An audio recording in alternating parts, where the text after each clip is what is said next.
Good evening and a warm welcome to a cooked tour with Rocket and our first destination, the Basque Country.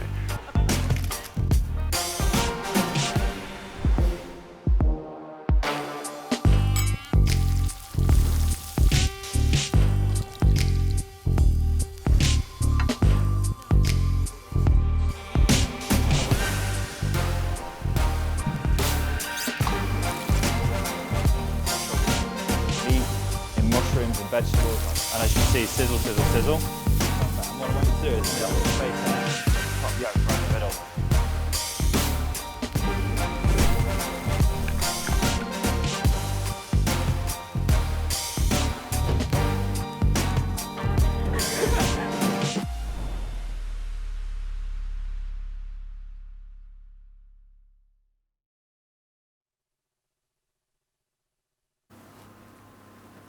Good evening and a warm bonfire night welcome to a cook's tour with Rocket.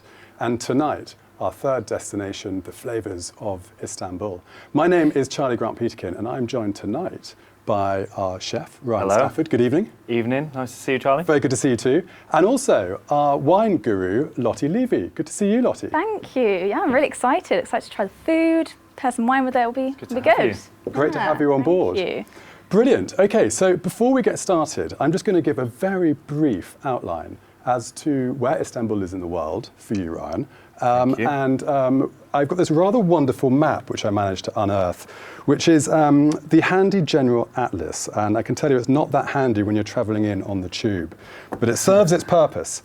And here you can see where Istanbul is within Turkey. And over here we have the landmass of Europe and Britain edging its way away from Europe. Istanbul is known as the gateway to Asia because it is the funnel that all trade came through, the most direct route from Asia. And you can see, if I just flip over How the page engaged here, I am, I'm like locked in. Yeah, this is geography for you. Here we go, back to Istanbul, and you can see the whole landmass of Asia. And you had the Silk Road coming in from China and the wonders of Southeast Asia. And referring back to Kerala a couple of weeks ago, all those wonderful spices coming up the west coast of India. So everything funneling through the melting pot that is Istanbul. Awesome, look at that. Yeah, so that's quite cool. And also, are you a Bond fan? Am I a Bond fan? Come on, I love Bond. Okay. He is hero. Well then, Beyond this food. is for you, this is for you. Thank you. From Russia with Love, in Fleming's fifth novel, and of course our hero Bond is in Istanbul. And there's a couple of little passages which I'm going to read you, okay? You're really going to read? I'm really going to read. Is this for me or for the guys at home? This is for you and those listening at home. Come on. Okay? So here we go. Bond got out of bed, drew back the heavy plush curtains and leant on the iron balustrade and looked out over one of the most famous views in the world. On his right, the still waters of the Golden Horn. On his left, the dancing waves of the unsheltered Bosphorus. And in between, the tumbling roofs, soaring minarets and crouching mosques of Pera.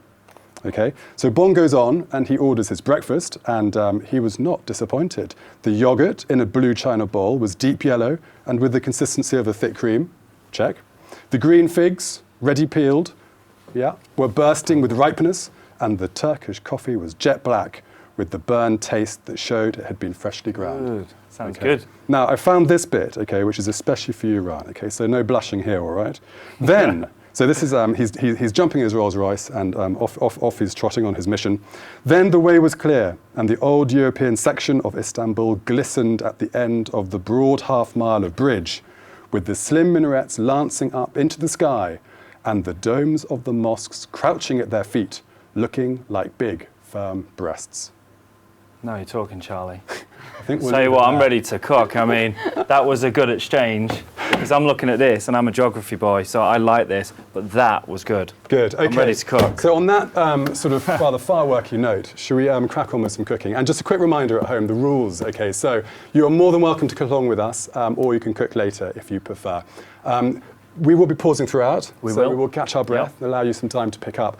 But also, don't forget, you can also, it's brilliant, on your laptop, just hit the space bar and that will just do a live pause. So if you find that you're lagging, then just hit the space bar and then you can catch up with us at your own speed. That's okay. So yes, and that's absolutely cool. So please do that, because this week Ryan is going to be challenging us in the kitchen, okay? So please press pause if you need to. There is also the live chat function. So any questions, type away and our team at Rocket will come back to you on that. And finally, as always, hashtag Cook with Rocket. Please post your wonderful photographs of your superb creations.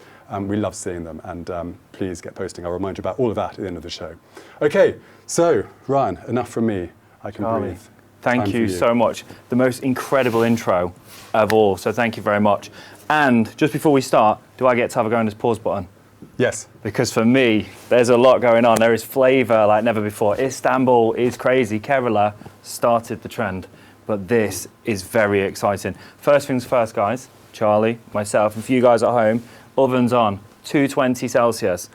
I'm a bit too young to be knowing all the gas marks. I know a couple, but if you know the relevant, little Google right now, okay, or not. 220. 220 Celsius is a good start, and we'll get that on for the bread. I'll just give you a little intro, Charlie. Yeah. Before I do, how excited are you about Istanbul? How does it compare to the other ones? I'm really excited. And I also love that sort of journey that we've gone from Kerala, Yeah. where we really got sort of involved in spice, and we're continuing with spice, but now, of course, it's got those sort of Middle Eastern influences. Well, I'm excited. Let's crack on with that. I'm going to give you a little intro just before, and just to let you know a little bit of what's going on. Charlie, we are going to start with the guys at home with making pide, the most incredible flatbread in the world, a little bit pizza-like, put anything you want on it. We'll talk a little bit more about that later, but we're going to start with the pide, then we're going to go into köfte. I love köfte. You into it? I love it too. I love it. Bit of köfte after that. Then we're going to go into two most incredible salads. One we're prepared for you, so it's nice and easy, and one we just felt, the most beautiful aubergines. We were talking about it yesterday. We've got the most beautiful aubergines, so we've got one here. We're going to break that down into a salad, a little bit of chopping, not too much hard work, and we're going to finish with the most incredible street wings, which got nothing to do with Turkey, but it got all the Turkish flavours in there, and we just wanted to give you a little bit of that. So, with that said, shall we crack on? Yeah, let's do it. Let's start with the bread. Ovens are on, Charlie. Now, I think with this as well, I would like to give you a little bit of a lesson. Oh, do you know what, it's going to get really chefy there, like in the kitchen, just throw it. But what a lovely jumper you've got on tonight. I'm not going to ruin it. So, a little bit of flour and pide dough. Look at the colour of that. Beautiful red, glistening, nice slow proof dough. It looks like a sort of approved pizza dough. Did you hear that? Beauty. Have a feel of that, Charlie. Let me look in your eyes. That's a good dough. Yeah, that's a good dough. And you're right. Yeah, it does feel like pizza dough. So I suppose, yeah, I mean... It is. So we've got pizza dough. It's really, really nice and soft. Get your hands involved, guys, at home. Really get touchy-feely. It is night time, you know, end of the day. Let's get involved in that. I just want you to spread the dough out on a nice floured surface, almost like a small pizza. Yeah. Yeah, and that's just going to help us portion this. I reckon we make 2 each. What do you reckon? Yeah. Want to do that? So, Charlie, there's your 2. There you go, over there. Nicely done. Rolling pin, do we have one? I seen one on deck. Why don't you start, and I'll tell you a little bit about pide. Flour's there if you need it, and for you guys at home, we're just going to make a bit of a mess now. Adult Play-Doh all over again. Just start rolling them out. You'll see we're not making nice little smooth balls, big waste of time. We're looking to make almost like there's nothing to replicate. A shape about this big. Can you see that for you guys at home? So a nice kind of... So almost like a sort of an Indian naan bread, that sort of shape? Exactly. Yes. Exactly. So that's why I've done them in triangles, just flatten it out a little bit, and it just kind of helps pull the dough in the direction that we want. We're going to see if Charlie nails it or messes it up. Well, I don't know. How thin am I looking to go? I think about that thin, and it just starts to stick, as you've just seen there, Charlie. Yeah. Just a little bit of flour on top. Keep the flour nice and loose as well. You don't want to dry out the dough, so we just want to put just enough on there just to work the dough out nice and smooth. And tell me, what's the recipe? What's in this dough? So in the dough, it's really, really simple. Just like pizza, you got some strong flour in there. I've used a pasta flour, as you can see here, which is type 00. Really, really fine bread flour, really nice and strong. We've got some wild honey. Now, when I say wild honey, it's from bees that feed off wild flowers as opposed to cultivated crops, etc. Gives a real nice variety, floral depth.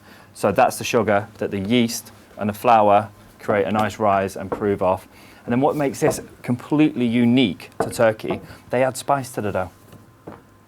Wow, Sorry, chef. it's a good job we've got 4, isn't it, Mr. Charlie? There you go. Sorry, chef. I'll make 1. So 2-second rule?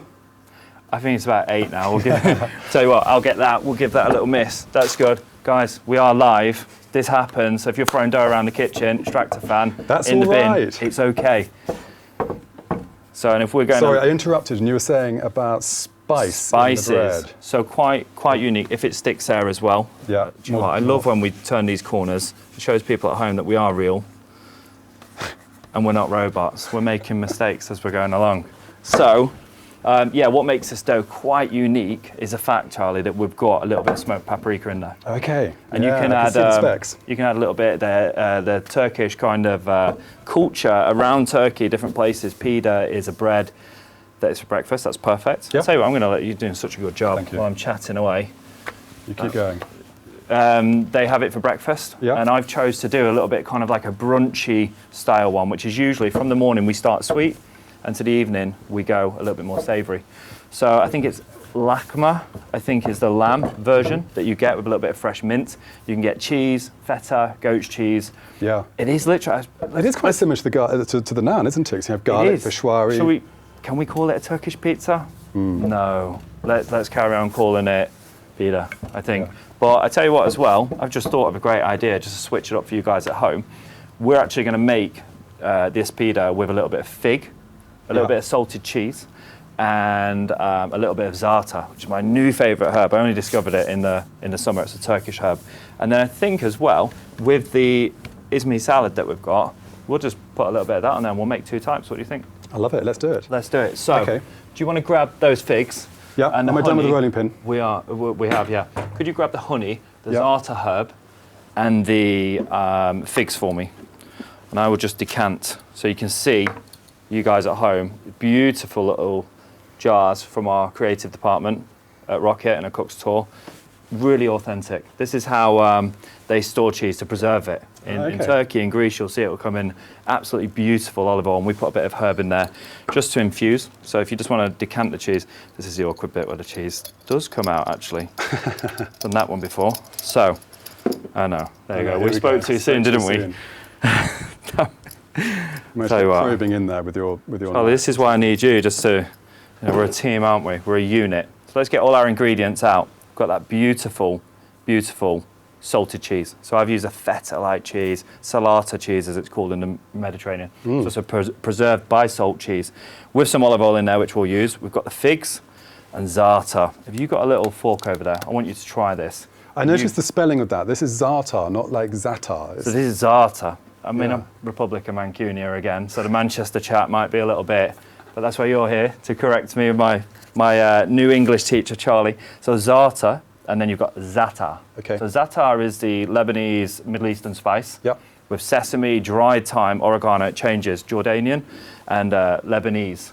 But then going back to this one in particular, you get a little fork, Yep. and let's try this. This is a wild thyme, and it's from a great company called Belazoo, which one of our key suppliers at Cook's Tour and Rocket. Tell me, talk to me, tell me what's going on there. It's incredibly savoury, quite zesty, limey, citrusy. Do try this at home as we're trying this. There'll be a few people going, it reminds me of when I was about 5 and I fell off my bike into the bush. I was picking all those sticks out my mouth. Because I know a few people will be like, what is that? But as a chef, it's really important. Try the individual ingredients, get a kind of taste for it to see where you want to take it. And that's how I discovered it in the I didn't fall off my bike and start eating branches. But I tried it and I thought, wow, that's woody. And then it's flagrant. And then it's got a little bit of zing and it's zesty at the end. And I thought, that reminds me of a Mediterranean style pizza. And I loved it. And because it was brand new, I just wanted to bring it to you guys at home. Doesn't he describe There you go. taste so well? That was beautifully put. Okay. The uniform, come on. Hopefully everyone at home now has made their pide looking probably a little bit sort of wonky like mine. So is it time to It is start time. playing? So we've got all our little pieces out here. Now, if you want to follow me, almost in a mirror kind of way, Charlie. Yeah. And what we want to do is, I tell you what, I didn't tell you guys, but we're going to switch it up a little bit. Why don't you just get an oven tray, which was instructed in the equipment list Yeah. on there, and I will get my oven tray out and just line it with a piece of paper, unless it's non-stick, and just pop that on there, and we'll work straight onto the tray, Charlie, I think. Okay. So this is where it gets exciting, because Charlie likes throwing dough around the kitchen. I do. Let's have another little go at that. Be careful, because it's very hot. That is hot, gosh. Pop that on there. And almost like a wood oven as well. We want to replicate, you know, a tray. If there's one in your oven, great, but it'll still work perfectly if not. Yeah? Okay, so let's work straight onto that. Now this is hot. Okay. My wife will never forgive me for saying it, but I say that's hot, and then she goes, oh, that's oof, and burns every time. So if you want to follow me, and if we can see on the overhead camera, we just want to kind of almost get a little ridge on one side. Can you see that? Yeah. Okay, so I'm ridging up. Oh, it's getting warm already. It is, but you're an assistant chef now, Charlie, and you am. need to get on top of the heat in the kitchen. Yeah, it's all the way around. Yeah. Okay. And we just want to continue rolling, almost like forming a little crust, not too much. Now I'm going to do this really, really rough, could get really chefy about it, create these. Never done it before, really. But you just want this oval shape, and I want to make it really rough. If you do have a look online in the books that I was researching in, because I've made this before, I put a lot of research into putting the whole of the cook's tour together. And I noticed that it can be as rough as you want. It's characterful. It is, and it shows authenticity. Yeah. That was a big word, wasn't it? Someone doesn't speak English. There you go. So just cut the ends off there, like so. Wow, Charlie. Sorry. What's that? Okay, so just almost like pull it like that. Can you see the shape coming? Okay. So we're making almost like little boats. You're learning, Charlie. It's okay. That's good. That's You're learning. Do you know what? I just took the mickey. It's actually better than mine now. And if you want to continue with the middle one, that would be fantastic. Yeah. Good smell of the sort of the dough is as it's all lovely and warm. It's rising up. Exactly. It's I find the smoked paprika in there gives it a beautiful little richness on the iron. When it's baked as well, you'll see it goes really nice and golden. Yeah. There's a little bit of olive oil in the recipe. There's some yeast. There's some of the honey, which plays the sugar. The sugar part for the yeast to feed off and just keep on improving. Fabulous. Okay, so we're good there. That's amazing. Yep. Now, Charlie, this is the fun bit. Great. You take some of those figs. Yeah. You just break them over, those two, as rough as you want, as big as you want. It's going to be your signature bread. Okay. And then I get to blame you at the end if it's not good. So, and then we will follow with some cheese. Tell you what, we're doing a little bit of dancing today, aren't we? How's that? Just wanted to be close, really. And I'm going to take the Esme salad. We'll come back to this, as I said, because I just want to switch it up, and I've realised that we can. That's what it's about, going live, isn't it? And off-piste. Changing the script a little bit. As well. There we go. I have a habit of that. I don't know if you've noticed, Charlie. I've noticed that. It can make me a bit nervous from time to time. So, a little bit of salad on there, because the Esme salad is onions, parsley, you've got some sumac in there, which we'll touch on in a little while. I mean, look at the colour in there already. Absolutely delicious. I'm going to be putting your salted cheese on here too. Let's put cheese on all three of them. Yeah. I tell you what, I'm going to make a mess. What about this lovely oil that the cheese is in? 100%. Let's drizzle that over. That is not just for show. That's got a purpose. And that rosemary in there and the thyme as well has been infusing, give it a real nice kind of zesty finish, just to harmonise and work with this lovely za'atar. So za'atar, again, Belazou, this company that we're using, they sell a lot of products online. They're in supermarkets as well. Honey. Oh. Look at that. Do you want to have a blast on that? Yeah, okay. So there you go. Awkward honey handling moment. It's all about making a mess. When I make bread, anything with dough, I just, takes me back to my childhood, making a mess, worry about the cleaning up afterwards. Yes. So, as well, so just to have a little run through as you guys are maybe catching up, or maybe you're on point. We've got some beautiful Antalya black figs. Antalya is a southern region of Turkey. So beautiful, jammy at this end of the season now, really, really oversweet, and they're going to have a huge contrast with the saltiness of that cheese. It's just going to make this bread absolutely delicious. I've just gone a bit off-piste just to make sure Charlie's alive and kicking.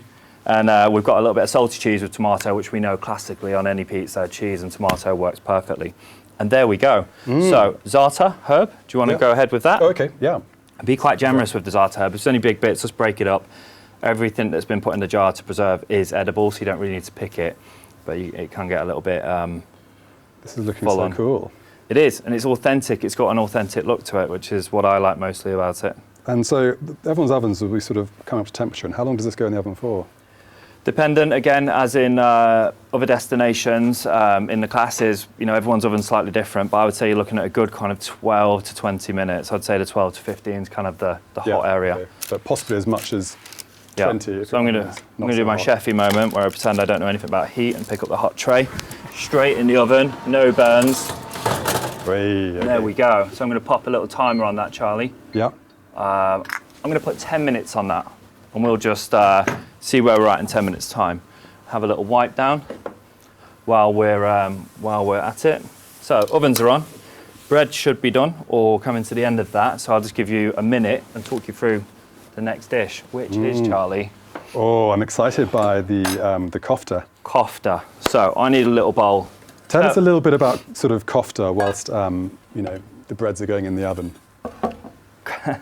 Köfte has a few elements that cannot be ignored, Charlie. Okay. Firstly, you've got to know your meat. The meat has got to be a good ratio. If you've made köfte before, you'll know the importance of the fat to meat ratio. Okay. The fat to meat ratio, I like to sit around 40% fat, 60% meat. And now people at home horrified, like been to the gym today, I've been eating thin air for weeks, and now it's all gone down the drain. It's very important. You're going to lose about 50% of any fat, and Turkish cooks will put butter in there as well. Wow. I just think, why add a secondary flavour when you can just focus on chatting to the butcher, looking at your ingredients and making sure that the butcher puts extra fat in there for you. So let's crack on with that. We've got a beautiful bowl that we're going to serve in a little while.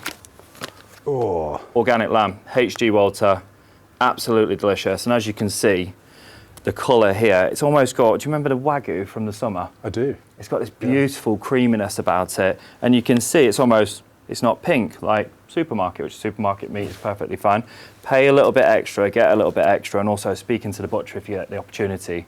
Köfte, 40% fat, 60% meat. And that's from the shoulder, is it? That is from the shoulder.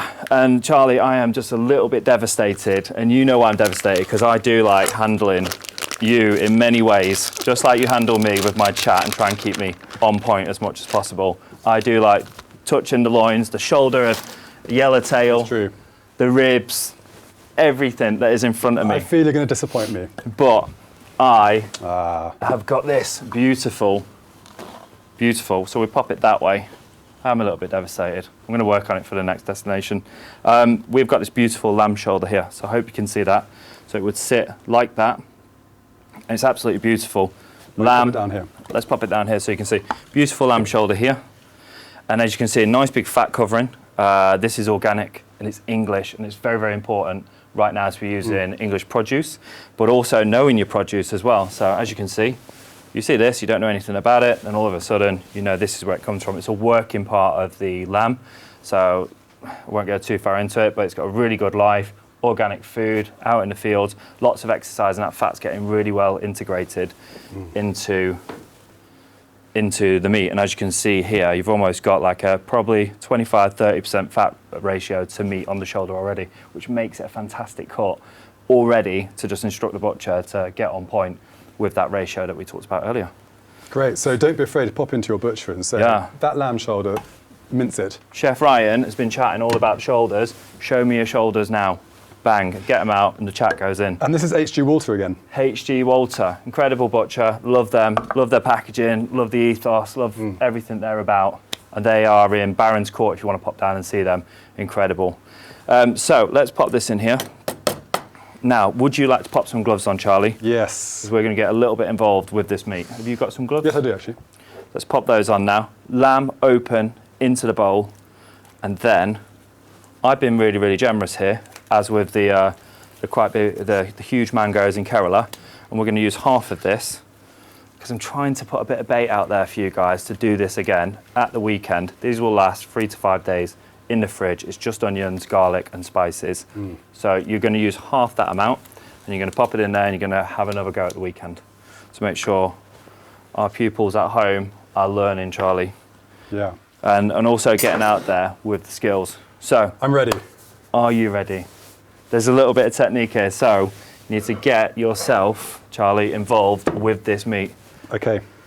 We know all about the meat. Now there's a technique. You need to handle the meat in a very particular way. Well, you better show us how to do that first.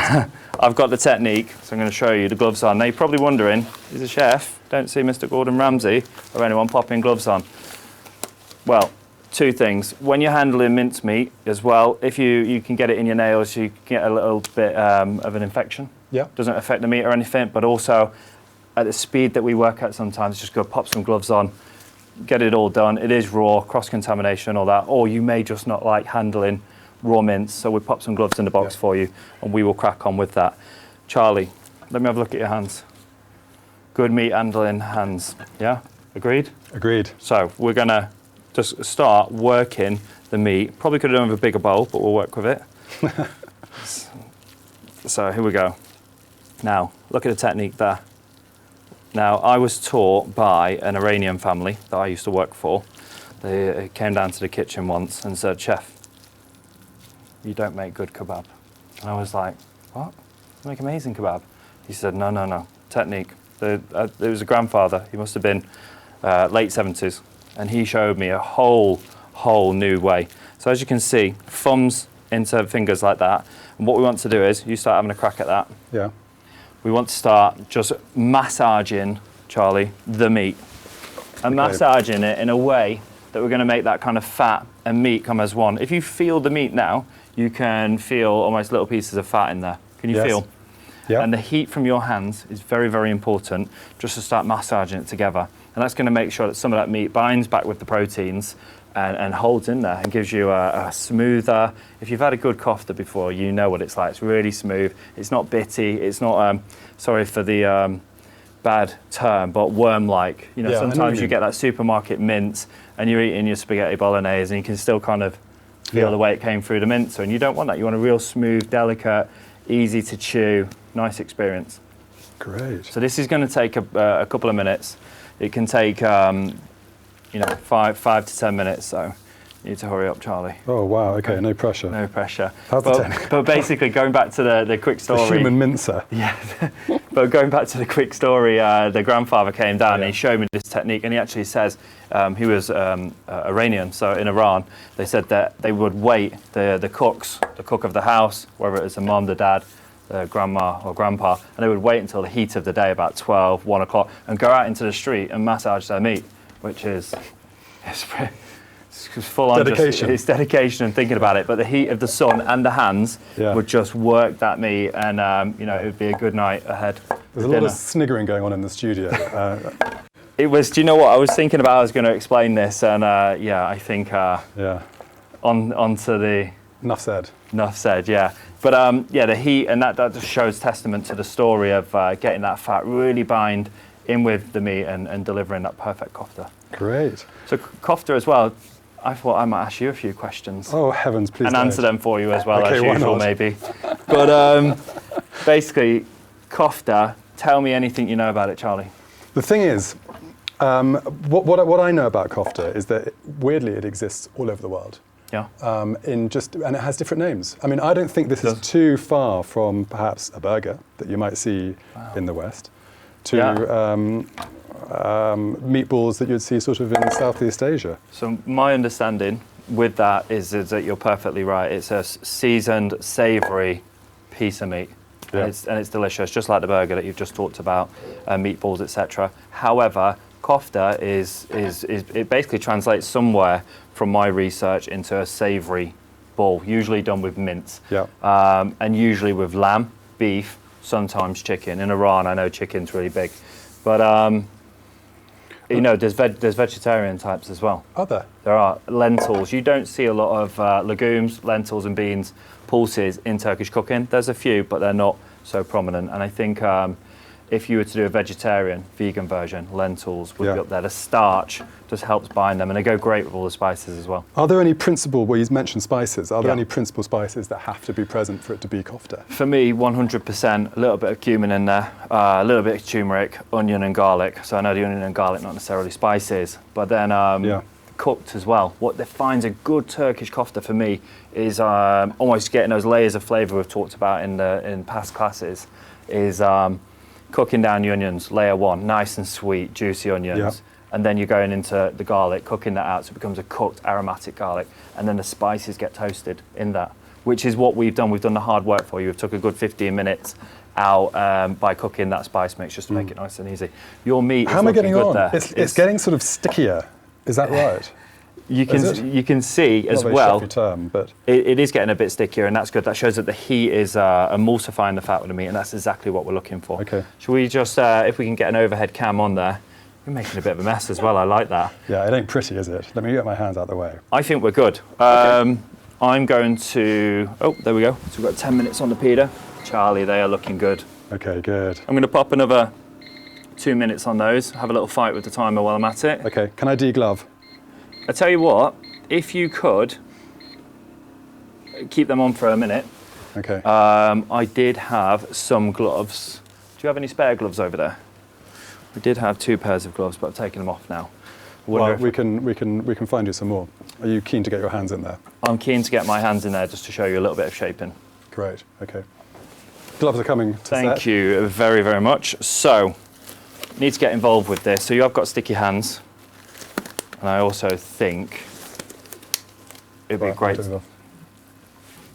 Yeah. So what we want to do is just roll them like that, Charlie. And we're probably getting. Would you say it's a golf ball size? Yeah. So golf ball size is what we're looking for. Just, this is the fun bit, isn't it? I mean, just when you see something raw like this and you just know, you can see from the colour it's packed with flavour. So could you grab me a little, I'll tell you what, this little bowl here would be perfect. And we'll just Blue one? Yeah, no, sorry, the big one. the big one. And we'll just work that into there. And if you'd be an absolute legend, Yeah. could you just turn the pan on for me? So the big frying pan. Yeah, You of guys course. at home, get yourself as instructed in the equipment list. A nice medium to large frying pan, and we're going to go straight on with these little bad boys. And again, just showing you the size there. We've got a beautiful golf ball-like size, and that's probably going to lose about 1/3 through fat loss. So we're going to pop that in there. And we're making sort of, balls, meatballs, but these can be shaped onto skewers and... They can. And traveling around the Middle East, away from Turkey, down to Syria, kind of more Persian cooking. Yeah. But as you said from the Ottoman Empire earlier, there's there's a lot of similarity between them all. But yeah, what will differ will be, is it raw onions and garlic that are minced and going into the mix and then it's cooked? Is it on a stick? Or is it like we're doing now, which is quite traditional Turkish, making small meatballs. And when they go in the pan, we're actually going to flatten them a little bit just to help them cook, but also help them just retain a nice shape and lock in some of that real tasty fat. So we're probably looking at making around 6 to 8 meatballs, and they're going to take about 3 minutes each side in the pan. So you've got that pan on, heating up. No oil or anything in the pan at this stage? No, definitely not. Do you use any oil for the cooking of them? No, definitely not. Okay. So a nice non-stick pan, or your favourite pan at home, and you will see, if you've got that pan preheated, it will almost seal the surface of the meatball as they go into the pan. I feel like we'll make that one a little bit bigger, Charlie, and then we'll get our perfect 6. Great. That's 3 each. Yes. None for anyone about in the Lottie? studio. Go on then, Lottie. Maybe you can. I'll have 3, and you can have 1 of CGP's. Sounds perfect. So as well, we are dealing with raw meat. Could you just be an absolute gent and just pull that off? Hope everyone's got someone at home to help them with that, and we'll just have a little wipe down. I know I was getting really involved with that, wasn't I, Charlie? Very good. So as you can see here, nice little close-up. Got beautiful, beautiful lamb. You can see that fat. It's almost got a little Sonic the Hedgehog, little spike on it. That shows that the proteins, the kind of fibres in the meat, well binded. So that's what we're looking for. Chef, I can see blue smoke. Honestly, we do not want a bonfire on set tonight, but I can It see some blue is. smoke. It is seasonal, so we have got the fire alarms in the studio turned off as well. Which we've been working together for a couple of weeks now. We all know each other, so we're going to go in the pan with those. Get yourself a spoon. I'm just going to go straight in. First things first. Checking on the bread. Bread. Everyone check on your bread. Everyone. Should we bring the bread out quickly? Let's- What are let's we bring the looking to bread get out. to? Because Well, you can't just keep darting into the oven and not This share. is, reveal. Charlie, 14 minutes. So that's 14 minutes. And I think You're pretty I close. think It's a little we're bit there. wet in there still. Is that okay? it is. That's from the figs. That's a nice bit of okay. sugar. And then if you just want to just Can you feel that? It's almost like sandpaper. Yes, it is. That yeah, tells you you've got a nice kind of like bottom, nice and crispy. It can be nice and soft on top. You're going to get that soft pizza top and that crispy bit on the bottom. So we'll leave that there a minute. So these are good to go, are they? They are indeed. Okay. And then let's go back to the köftes. So, just want to spoon them out one by one. In we go. Now don't be alarmed, like we talked about the fat, don't be alarmed about the amount of meat, the amount of oil that comes out of these. For everyone that's been eating thin air for a couple of weeks, going to the gym, you'll be happy to see that most of that fat comes out. And it's about having more fat than what you need in the meat, Charlie, so that when they cook, you know, it's not like all the fat comes out and then you've got a dry meatball, not cool. So I'm just going to turn that down a little bit. We're looking about 3 minutes each side. Now, I thought it'd be nice to sex this up a little bit. Turkish peppers, Mr. Charlie. Look at those bad boys. Those are amazing. They are. Are these spicy? Let's have a go. Oh, really? You first. Go on. Syrah, they're called, or Siva. Siva. They're good. Nice. Fruity, crunchy, delicious. I'm waiting for the fire to There we go. arrive. No, but I had you going for a minute. I know they're not hot. No, they're tasty. Okay, so if you just pop that down, Charlie, and then you've got a couple of these in the box, so we'll just pick a few that we like. We're going to cook those.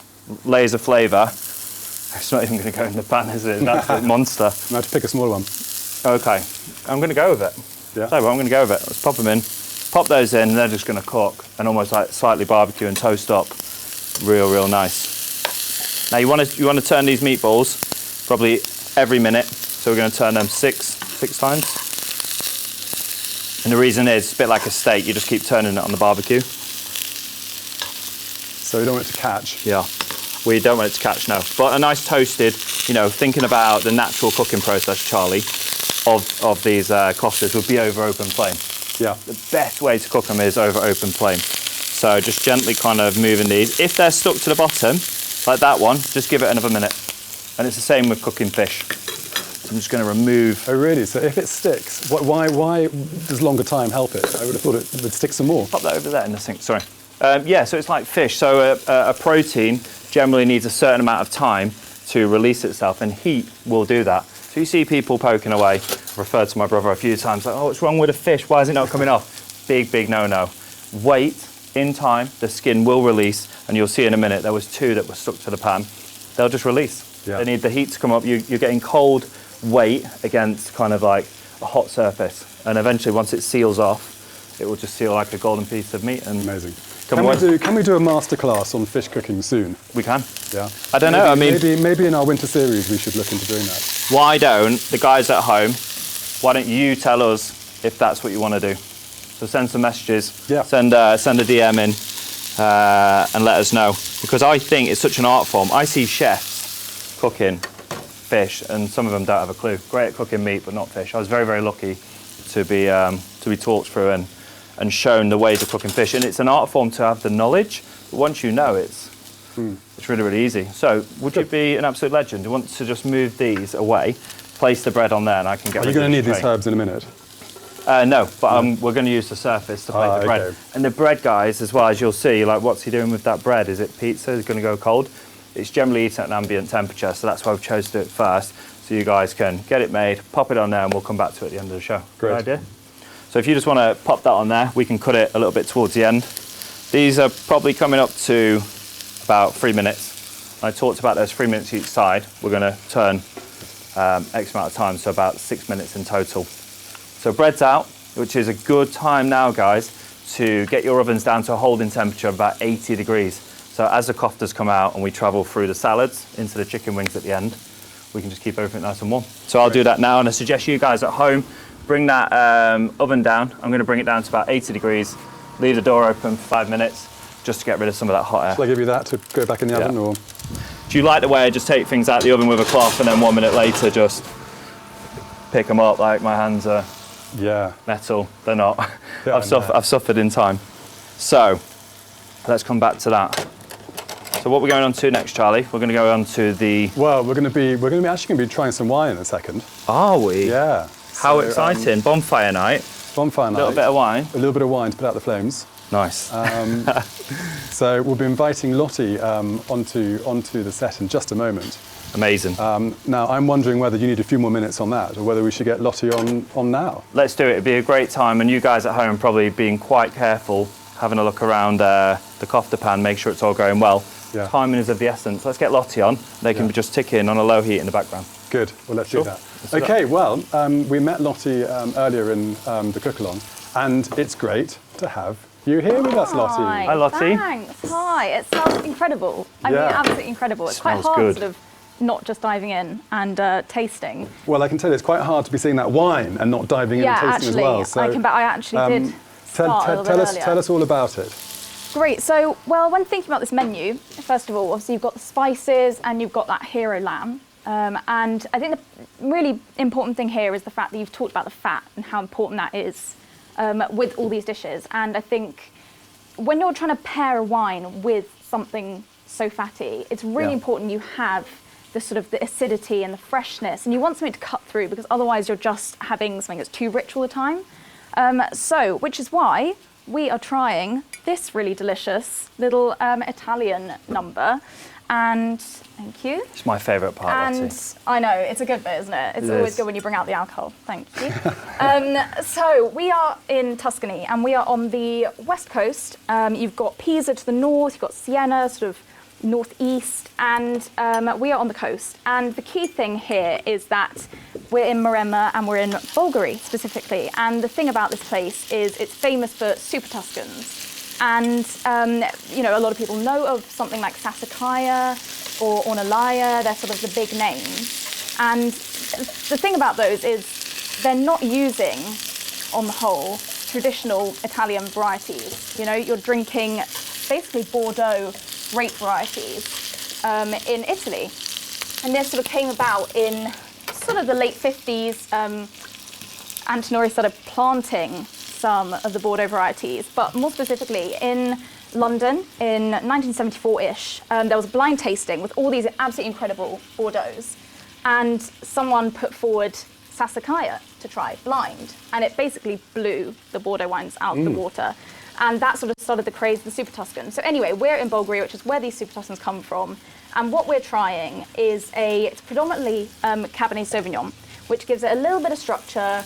It has sort of the nice, like a little bit of blackcurrant, you know, all those sort of very lovely Smells fruits. rich. But the structure is what's important there. Yeah, exactly. It gives it body, which this needs, because you've got spice and you've got, you know, doughy bread, you've got a bit of cheese there, you've got a lot going on, and you need something that can sort of stand up to that. But the beautiful thing is it's got Cabernet Franc in it, about 20%. And that brings a little bit of freshness. It brings a little bit of spice with it as well, a little bit of pepperiness. Which just sort of marries really nicely. It will marry nicely with the aubergine. And then you've got a little rounding of Merlot and a little bit of Sangiovese, which is the touch of Italian there. Which I think, you know, sort of brings it all together. What do you think? Have you I'm had in. a sip? Have a little sniff? I'm just in awe of the knowledge. I mean, it's good wine. There we go. Yeah, it's fresh. It's all that and more. It's delicious. Yeah, it's delicious. Really, very, very fresh, as you say. It's big, isn't it? But It is. It's big but fresh. but fresh at the same Yeah, time. and that's Exactly. because it's really got that acid. And the key thing here is it's hot. I mean, you know, we could have done a Turkish wine here, and Turkey is a big wine producing place, and it's actually quite possibly the sort of founding area of the domestic vine. It's one of the oldest winemaking regions in the world, countries in the world. But sort of cultural things, current leadership, there's real sort of a bit of a strangling on the wine industry. So we've gone, you know, a similar climate. You're still very hot, Mediterranean. You get sea breezes, which is what is bringing that acidity. And yeah, I think it goes well with the menu. Lottie, or can you do me a big favour? Are you going to come back? Because that was absolutely amazing. I don't think I've ever heard anyone would talk love about to wine come like back. that before. Well, you must. I would Amazing. love to. I mean, I haven't said the fact that you obviously all have 200 ml at home Yeah. as a little gift, There a you little go. taster. So you can try along and see what you think. Well, Awesome. you'll have to come back when we do a bit of the eating and appreciating. Definitely, and you're then not we gonna keep me away. We can tuck it in. But that's a superb wine, and sexy label too. And I love It is. the whole sort of story behind Super Tuscans. It's really interesting, and it's cool. And where's this wine sourced from? And how could anyone at home go about finding it? Well, so this comes from a really lovely, mostly French-Italian specialist called Decorum Vintners. You can find them online, and I think we'll put a bit of info. You know, you'll have found all of that in your boxes. So Awesome. yeah, definitely look them up. Really awesome. But it's great, and it's great value. You know, something like Sassicaia, you're talking at least 170 quid a bottle. Yes. Wow. Whereas, you know, you're a lot more reasonable here. I think sort of 25 to 28 pounds a bottle, depending on vintage. You know, so it's great Awesome. value, really. Can you leave the bottle? Yeah, I'm gonna leave the bottle, and I'm gonna leave you Let's to leave it there, it. safe hands. And I'm Me and Charlie. excited to get tasting. Thank you, Lottie, very much. Thank you, Lottie. And Kofta. We need to get back to kofta. get back to kofta quickly. So How's that looking? kofta is good, and mine's probably had, Charlie, about, I would say we've had about 8 minutes in here. But as you can see, I'm going to bring it over here so you can see. You're looking, people are like, oh, is it cooked in the middle? It's going to be okay. We're going to hold it in the oven, but you can just see that little bounce there. Get a nice little bounce back. You can see it's steaming hot. Got a nice colour on there. This was the biggest one. That's why I picked it out. So unless you've made tennis balls, which I can't see right now, then I'll give it a little bit longer. But you're looking for, you can feel it. It's like a burger. Yeah. So nice and firm. It's a good way. Nice little skill there. And we're just going to decant those now into a pan. You can put it in a little oven tray if you have one of those, and we're just going to pop those in the oven that we've turned down just to hold, so we can travel through the rest of the menu, and they're going to be delicious to come back to at the end. Superb. So those chilies as well, they don't have to be, again, just getting a good overview. Look at that, Charlie, look at the colour on that. I love it. And all that fat, all that spice, coat in there, extra layer of flavour. They're half raw, half cooked, you know, so you get in layers of texture, layers of flavour, and that's, well, pretty much Good pain. luck getting him in. You seen that coming, didn't you? So testament to, you know, the beautiful peppers of Turkey, and there you go. So I'm just going to pop that in the warmer now, and we'll move on to the next dish. Great. So quite a lot of hands-on cooking for everyone at home up to this stage, and now we're going to have a bit of a breather because Ryan and his team at Rocket have done this bit of work for you, and it's the Esme tomato salad, isn't it? it is, and just a good time to actually do this to help the guys at home if you did make those tennis ball koftas that I told you not to. So while you're catching up, Esme salad. I'll probably stand to be corrected. I mean, English teacher in front of me. Esme, and it usually has an accent over the top. You see this everywhere, and I think you're getting ripped off when you have it. The salsa that you will get if you order a shawarma in your local grill house. There's a great place I used to go to in Loughton called the Loughton Grill. Famous, beautiful, over hot coals, and they pay homage to this in the right way. It has to be hand cut. You can see recipes online, inbox for this, that say pop it in the whizzer, the NutriBullet, the VitaPrep, give it a little pulse. Definitely not the way to go. Look at the texture in there, Charlie. The onion finely diced, the tomato. You've got parsley, you've got sumac in there, a little bit of cumin, some raw garlic. Sumac. Now, and pomegranate molasses as well. Okay, so they're two pretty sort of key ingredients, aren't they? They are. Sumac is an absolutely delicious, zesty, almost like milled down kind of, it looks like a little peppercorn. It's pink. And it just adds all through Middle Eastern cuisine. They sprinkle it on top of bread, put it through salads, and it's just a back note of kind of like acidity. And it's not citrus. So absolutely fascinating. That goes in here with some pomegranate molasses as well. My all-time top ingredients, pomegranate molasses, maybe just on the cuff, top 10, at number 5. So if you go out in supermarkets, you can get it now, little bottles, pomegranate molasses. It's pomegranate juice, reduced right down, and it's almost a sweet vinegar secret weapon. You can drizzle it over stuff. What does it add? It's like balsamic. So if you think about where you put balsamic, you can dip bread and olive oil in it. You can drizzle it on top. But in here as well, with the sweet acidity, you look at this Turkish tomato here, late summer, big, meaty. It's had all that summer sun pumping into the vines, into the last fruits. Now, at the end, October, I've just got rid of my tomato plants at home.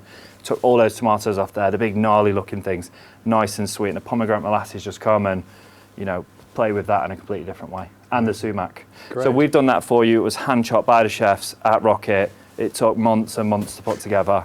Not really, but it's, it's one of those things, testament to, some things come to those, some good things come to those that wait. Yeah. Yeah, told you. English, I'm learning. So we're just going to pop that actually in that bowl. Nice and simple. Do you know what, Charlie? I think it's the fact that my head spins at about 1,000 miles an hour just thinking about lovely ingredients for the next destination, that my chat just has to catch up a little bit, but we're working on it. So, Esme salad like that. I mean, look how delicious that is. And it's beautiful to eat, honestly. And with the köfte as well, that richness against the crunchy, raw, fresh onions, it's absolutely beautiful. So that's done, really that simple. Good. Good. Next salad, aubergine. Aubergine, yeah. So we talked about this a little bit. So and this is a real dish that comes from Istanbul. And I know there's a saying that you can judge a good Istanbul restaurant by the quality of its aubergine puree. Yeah, I think so as well. Not to be confused with baba ganoush, or it's got that smoky kind of aubergine to it. But I'm just going to actually grab from some of our deck here. Look at these. I mean, we talked about it before. You walk down the road, you see this fella, you're crossing the road straight away. Even in full daylight, you're just crossing the road. You don't want to mess with him, do you? Look at him. So what is this? This is the aubergine, yeah? This is the aubergine. This is the mauve aubergine. Mauve aubergine. This is exactly the one that we've sent, and we've grilled that 4 sides and then just finished it a little bit through the oven. If you've got time, keep it on the grill. And what happens is it burns the outside and kind of like sends a little smoky flavour all the way through. Yeah. And that's why you've got. That's what you got there. This bad boy. So you've got this. That's gnarly. It's a gnarly looking thing, isn't it? So I'll just pop that on there. Now what we're going to need with that is we're going to need this beautiful Turkish beef tomato. Looks pretty simple. Again, smokiness, nice sweetness. And then you're going to have this pouch. So this is the spices. So in here we've got, again, a little bit of sumac, garlic, a little bit of coriander and cinnamon. Oh. Cinnamon, testament, talking about that geography at the beginning, Charlie. As with the wind, all the spices just blow up from Asia and the other continents to Turkey, and that's why all the spices are clash. Cinnamon, for me, you see it in Italian cooking, but apart from that, it kind of stops in Turkey. It's almost like we call about that gateway of spices that you talked about at the beginning. Amazing. And this dish in particular, you'll see you've got a nice little, I don't know if you can see that, a nice little cinnamon stick in there, and some ground cinnamon as well. Yeah. So really... That does look very enticing. It is very beautiful. Just while we're on about crossing the road, when you see some gnarly looking fellas, check this guy out. I mean, God, we talk about those peppers before. Just I quite like it. Hold those guys for a minute. Oh, they're weighty too. They've got a bit of weight behind them. Yeah. And so this is all this produce that comes from Turkey, and it's rife for growing, isn't it? And the reason I'm showing you those is because we've got some beautiful peppers. You can just crash them over there if you want. Okay. We've got some beautiful peppers in that Esme salad. Yeah. So on to the next little number. What you want to do is, guys, just get our display bowl out of the way. 3 ingredients for this. So you've got your spices, which we brought together for you for ease, the tomato, and now into that beautiful aubergine. Wow. Yeah, I mean, look at that. I wasn't expecting that. No, and it's, I don't know how you describe aubergine. I don't know how you describe it, but it looks like sort of layers of sort of mushrooms you've just sliced through. It is. It's got that mushroomy texture, but it's absolutely delicious. Let's crack into that. We just want to scoop that out onto the board. Yeah. Now, use a spoon and hold a little bit of the skin. Do you know what? The skin is perfectly edible, as with other dishes you may enjoy, including aubergine, eggplant, whatever you call it. And you just want to scrape it out. If you get a bit of skin, that's fine. Because it's been quite blistered and almost burnt on a grill, a little bit of bitterness is perfect, and we'll work with the dressing. However, as you can see, some skin there's fine. A little bit of meat, taking care that we don't waste anything. Pop that down into the bin. I'll tell you what, I'll bring that bowl over here. We just want to scoop it out like that, guys. I'm trying to think of a really good technique to do this. There isn't like a beginner. You've just got to get involved. I think the nature of it is you want to kind of get it all out. Yeah. Without getting all the bits that you don't want. But yeah, quite exciting for you guys at home to receive one of these aubergines. They are seasonal, so you're talking these will be seasonal up until the end of November. So again, talking about those ripe tomatoes, absolutely delicious. Aubergines at their peak from the plant, all those nutrients into the last push of fruits, giving you a beautiful aubergine like we've just seen. So there we go. Let's pop that spoon out of the way. And then we just want to run a knife through this, guys. We've got bowls everywhere, haven't we? Yeah, you've got it all going on. So, run a knife, just roughly. Yeah. I mean, in the industry, we call this, Charlie, aubergine caviar. looks nothing like caviar to me, so we're just going to call it chopped aubergine. A bit more down to earth. Yeah, here's your aubergine caviar. It's got nothing to do with caviar. So yeah, I just like to call it chopped aubergine. And this salad, the have you heard of mutabel? I haven't. So mutabel, North African dish. Mutabel is almost like a chopped aubergine as well, with some similar spices. But this is the Turkish version, and I absolutely love it. Just have a little waff of that. Now, at home as well, get your nose involved. Smoky. You can smell the smoke. And again, sweetness of the köfte, zinginess of the salad, works perfect harmony with the menu. So just a nice little rough chop in there. I'm going to pop that like so into the bowl. So don't be too particular, guys. The great thing about Turkish cooking, there's very, very much a lot of technique that needs to be, a lot of attention paid. But then there's also, with the salads and stuff, you can be quite rough. Just chop it. Yeah, texture, and it keeps it quite exciting as well. So onto the tomato. Just want to, if you can, have a pull it out of your hands. I find it easy, just with the tip of the knife. Keeping the tomato on the board as well, just for safety, guys. And just take that little bit out, because I don't enjoy eating that.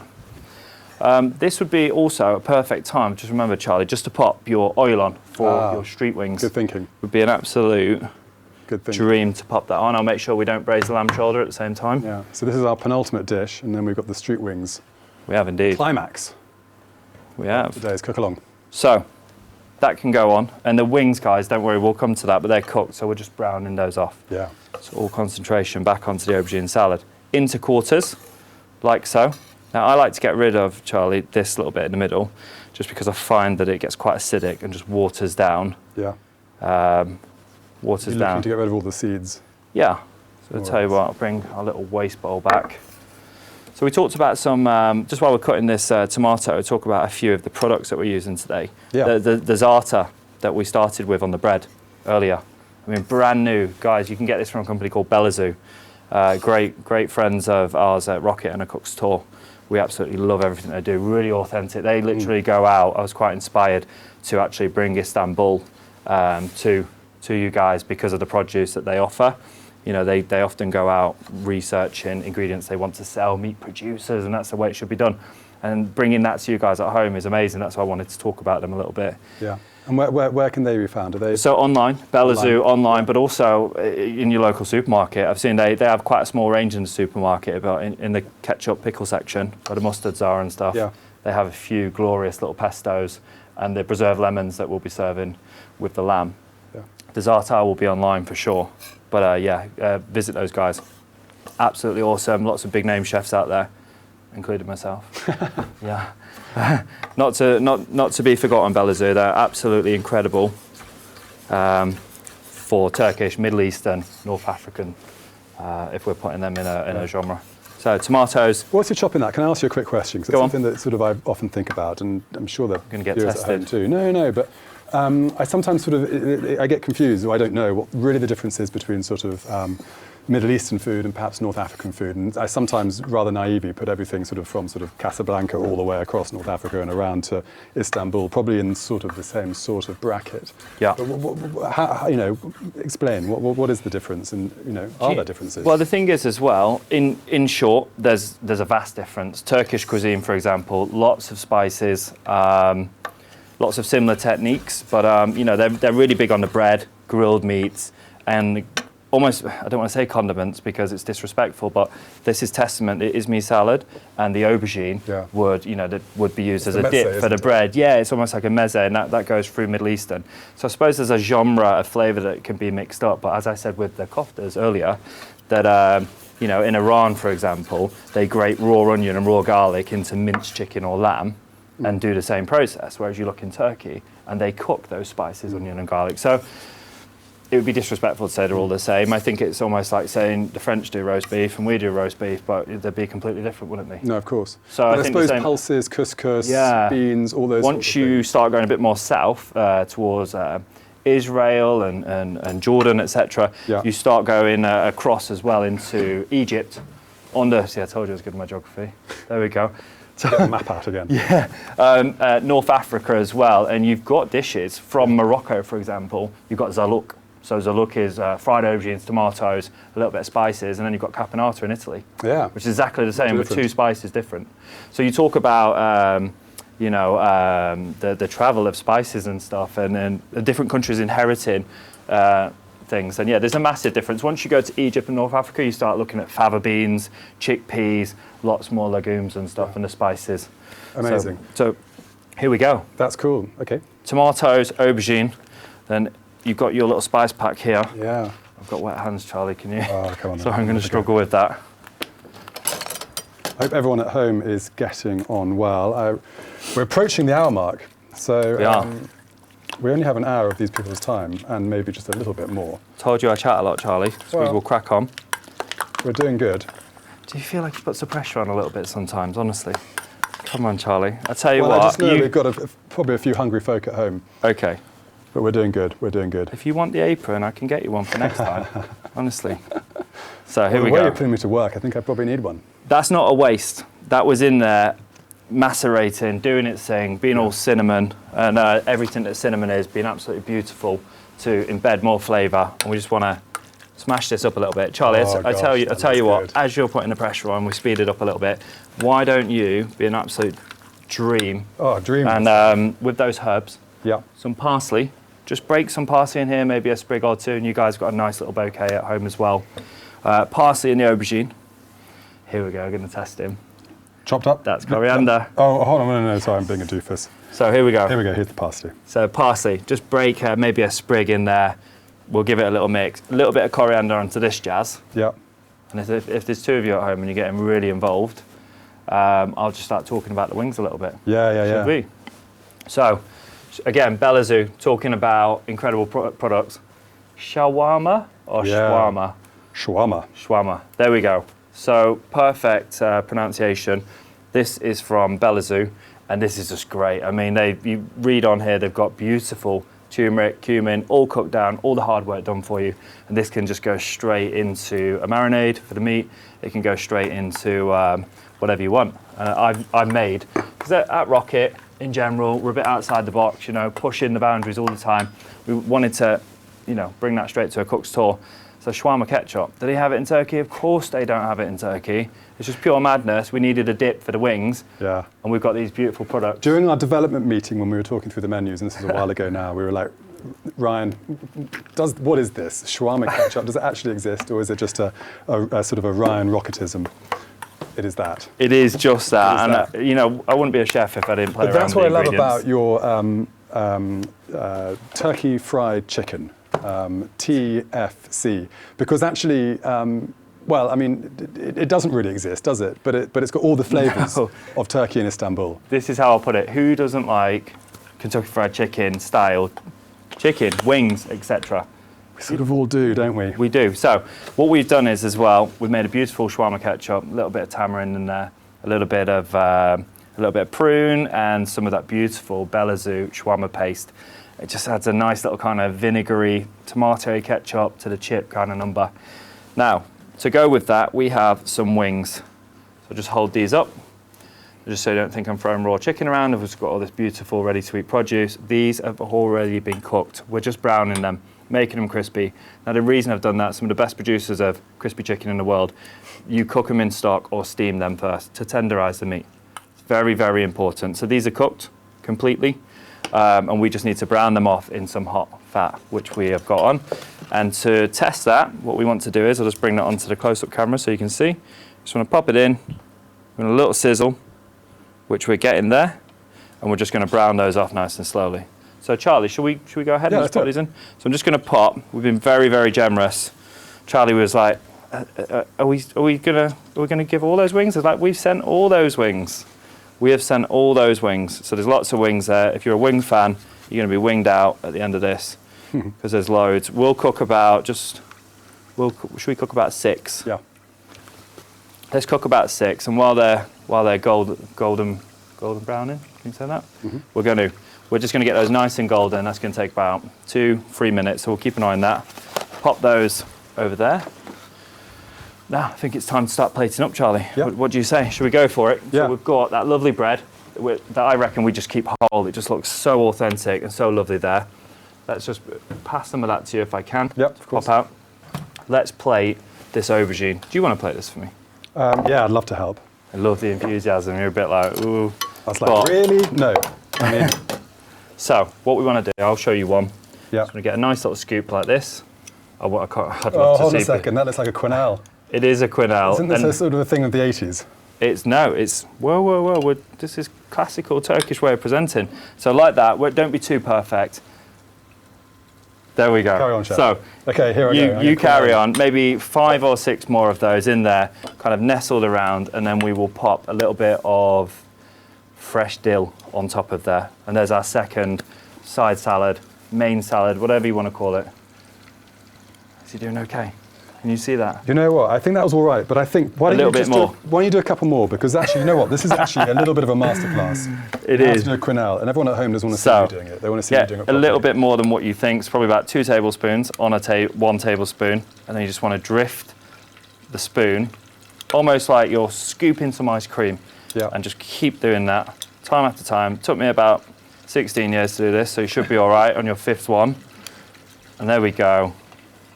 Just a little bit better than Charlie's. But Charlie, I know you're going to be practicing this. I just like to catch you out as well. It's a good variation, you know. It's all very well me coming on showing off all my fancy Turkish flavours and techniques. But you know, we're here to learn, aren't we? We are. And the research for this, Charlie, I've done so much research, especially for Istanbul. I really wanted to nail the culture and the flavours and pay testament. If anyone knows anyone that's Turkish, or if you've been to Istanbul many times, do send us a message and let us know your thoughts. Great. Okay, so we come back to that. A little bit of parsley on there and we'll pop it down there, Charlie. Now let's have a look at these wings. Oh, they are looking good. So while they're still browning up a little bit, let's Plate kebab. Let's plate kebab. Yeah. So let's move all this out as well. We've got a beautiful pide there. If you pop a little bit of parsley on there, that would be A awesome. little bit of parsley on top. We've got a lovely salad down there. And then köfte. Let's go. Yogurt, salted yogurt. Probably why salted? Wait till you try it and then you'll understand. It's absolutely delicious. When I was practicing this, I sent Charlie a message and said, Charlie, don't know what's going on, but I'm surprising myself. Not one to blow my own trumpet, Charlie, would you say? No. Not one to blow my own trumpet, but sometimes I was telling Charlie about these little dances that I have that you're never going to see. When I hit that spot with the flavour and you're like, yeah, that's the one. And with this yogurt, absolutely delicious. We've got a secret ingredient in here, orange blossom. Whoa. So we're talking Turkey, rose, orange blossom. We didn't talk about them all the way through, and I was going to see if you came through and asked me, but it's a big flavour. Turkish delight, for one. Yeah, of course. That's the one that we all know. Just want to get that yogurt in there, smooth it around, get a bit MasterChef in the middle, a bit like plating a bit of hummus. That can go in there. Charlie, try that. Clean spoon. Amazing. Absolutely incredible. Wow. You have to say that, really, don't you? That But really it is is. delicious. No, I mean, I'm going to start doing my jig. There we go. I do. I have these. Our head chef Frenchie, he'll be like, look at him, and I'll just be doing this. I don't know, some little Michael Jackson number gone wrong, and he'll be like, what's he cooking? Oh, dear. So, a couple of these gnarly looking peppers. This is what happens when you go over the hour mark. It all starts getting a little bit There we go. silly. So, onto the köfte, on top of the yogurt, beautiful peppers. Just kind of stack those peppers up, forming a little bit of height. Really, really important, just for presentation. Those colours, they are amazing. They are. And there we go, with a hot pan again. Wow. Never learning. I have half a hand left at the end. So, nice little tray with some tissue paper or a J-cloth as we've got. And we'll have a look at those wings. Do you remember the mushrooms, Charlie, in Basque Country? I do. What, the excitement of almost burning the studio down. Yes. That was a moment not to be forgotten. Yeah. So, Of the crew panicking. That we have survived for another day with the wings because these are delicious, beautiful, golden colour. And as I said, they're cooked. So no kind of like, are they cooked? Oh my God, are they okay? What did he say? The pause button. No need. You you're just looking for that beautiful golden colour, as you can see there. So I'm just going to stack those like so. It's a nice little Jenga tower. That's shawarma ketchup. I've run out of spoons, Charlie. Have you got a spoon over there? I'll tell you what, we'll just nudge that in there. We don't need it. The only chef that can use 20 spoons in an hour and 10 minutes. Okay, shawarma ketchup. And if you'd be an absolute legend and over the chicken wings, just dance. And when I say dance, just kind of like break a load of dill over the top. And the heat from those wings is just going to open that dill up and just give the most incredible fragrance. So I'm just going to sort of pick these little bits here. And we're coming to the end there. Oh, We've almost got everything, apart from the preserved lemons, which I see just in front of me. So, preserved lemons, just like with the salted yogurt, the pomegranate molasses and sumac are up there with hero ingredients. And just before we come to an end with this, Charlie, I've got to see your face with this. Because I want you guys to do. Is this my pickle I face? want you to. This is your pickle face. So, smash that. Smash a piece of that in your mouth. You never eat it like this. For a very good reason. No, definitely. No, it's worth trying. Wow. You give the intensity. You give this to someone, and you go, "What is that? It's awful."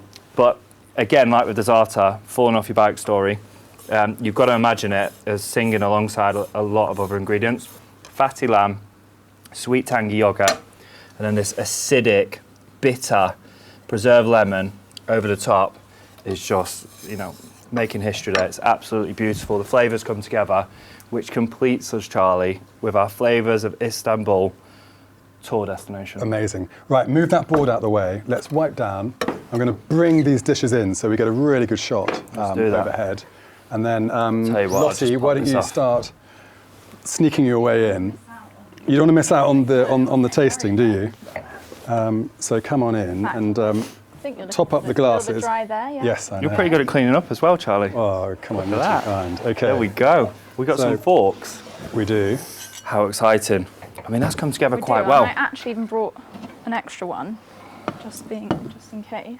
Bit of shawarma ketchup. How's that in there? So, Ryan, will you quickly just introduce or reintroduce all the dishes, and then we will Definitely, with pleasure. We'll toast your health. So in order, well, I tell you what, we'll go with the absolute king of flavour. We've got a lamb kofta here, delicious, salted yogurt, a little bit of sweetness, orange blossom in there, some Turkish peppers, paying homage to everything Turkey. It wouldn't be the same without those. Preserved lemons to finish.